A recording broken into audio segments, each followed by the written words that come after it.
I'm Lily, 35, and I'll never forget the look on my sister Ava's and husband Dylan's faces when I walked into my own funeral. It was a moment of pure vindication, but also a painful reminder of the betrayal I'd endured. My parents were strict but loving. My father, a hard, working accountant, instilled in us the value of discipline and hard work.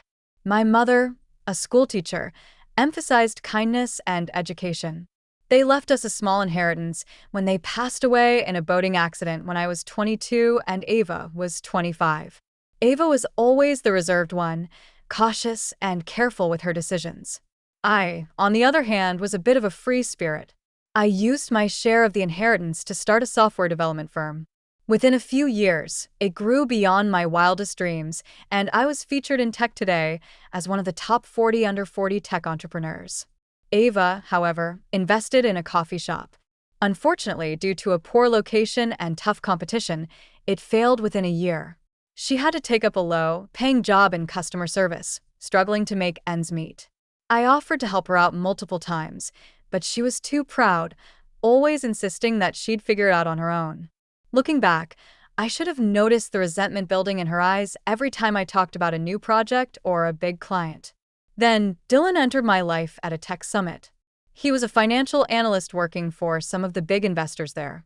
Tall, with blonde hair and a charming smile, he caught my attention right away. He complimented my presentation on the future of software and how it could revolutionize education.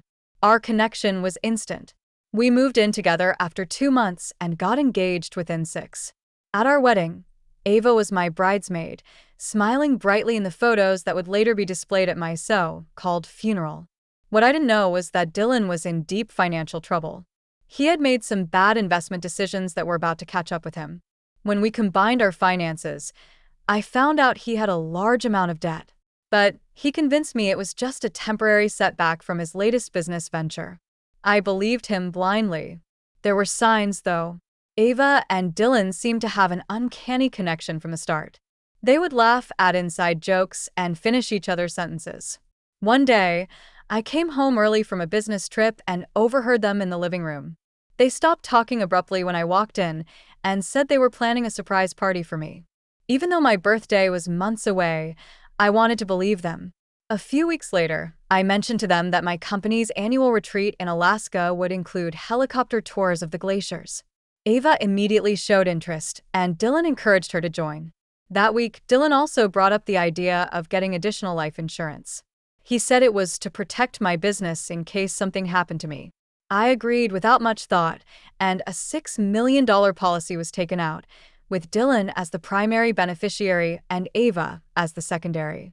As the trip approached, Dylan became overly affectionate and kept telling me to enjoy every moment. Ava gave me a fancy perfume on the day of my flight. I sprayed it on, not knowing it was part of their plan. In Alaska, the beauty of the landscape took my breath away and made me forget my lingering doubts. On the day of the helicopter tour, Ava seemed unusually nervous. We were in the helicopter with a pilot named Jack, who had been flying these routes for years. About half an hour into the flight, Jack received a call on the radio and said he needed to check something at a nearby service station due to a fuel gauge issue. When he stepped out, Ava's demeanor changed completely. She suggested taking pictures from the door. I followed her, as I always did.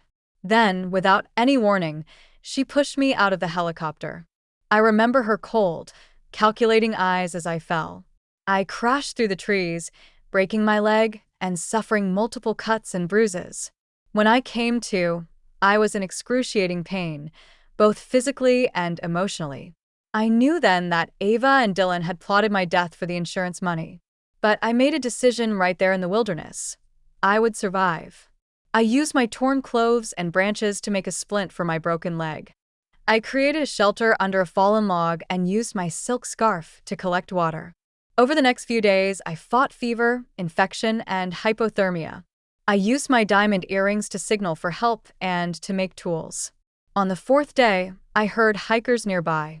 I called out with all my remaining strength, and they found me. They called for a rescue helicopter, and I was taken to the hospital. In the hospital, I overheard the nurses talking about my death and the funeral preparations. A detective named Sarah came to see me after the hikers reported my claims. I told her everything, and she believed me. Digital forensics uncovered deleted texts between Ava and Dylan, and financial records showed Dylan's desperation. Surveillance footage from my home security system revealed them celebrating my supposed death. When I was well enough, I decided to attend my own funeral.